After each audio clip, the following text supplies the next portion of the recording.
We'll do one more quick video regarding how to use Avogadros number. There's two ways. If you want to know how many atoms are in something or how many moles are in a certain number of atoms, I'm going to use a TI-89 calculator. You know, all these Texas Instrument calculators are really useful because of what they don't do, because people on test often don't want you to be able to look things up on the internet and all those things. And so it's antiquated technology that has value because it's antiquated, which has its humor.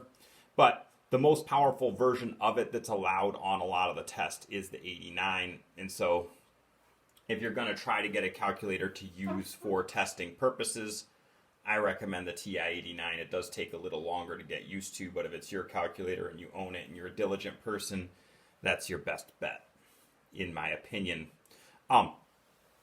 Look, let's say I had 6.4 moles of carbon atoms. And I want to know how many atoms I have.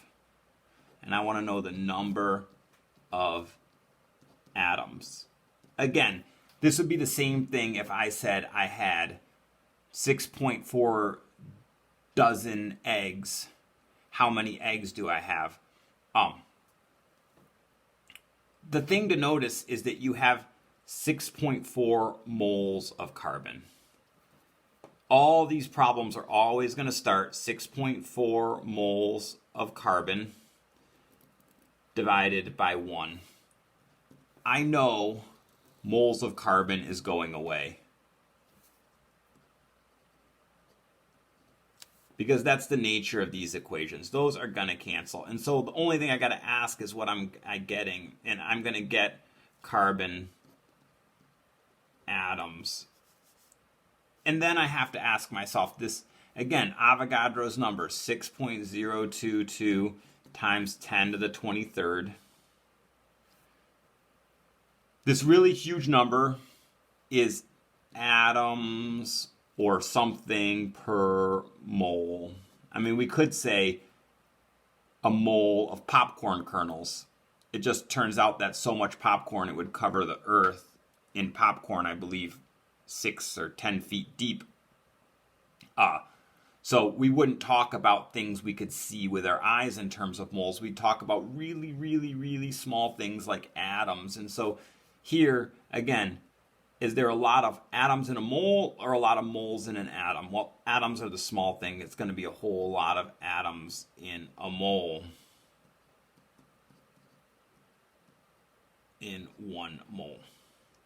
And again, putting that in the calculator, this is where that E comes in. If I say, I guess I should write that out first. So this is going to be 6.4 times 6.022 times 10 to the 23rd.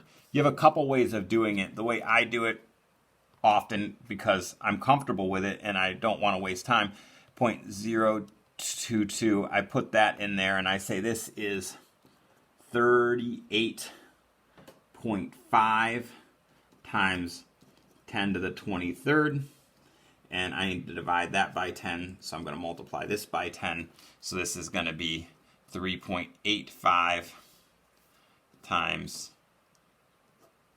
10 to the 24th. And if I wanted to be careful, this is 2 sig figs. So I really shouldn't have that 5 there, and this should be 3.8 E 24. And you can even see there, when I write the 24 bigger, for me, I have such sloppy handwriting that putting things smaller and exponents gets a little messy. I would have to follow through units. This would not be a complete answer, and this would have to be carbon atoms. And that would be a complete answer. Another way of doing that is to put the 6.4 times 6.022. See that little E? Most calculators have it somewhere buried. Sometimes you got to get into an option, but I put that E there, and then 24. And if you notice when I write this, I write the E a little smaller, and that to match my calculator because I like the way that it looks. and I would get my answer. Again, I like these calculators because I can check my work. And in fact, with these calculators, I can scroll back up, and if I made an error in a problem up above, I can push enter and go back and mess with numbers. And this is math I've been doing with my son. I get him comfortable with this calculator at a young age. All right. That's that.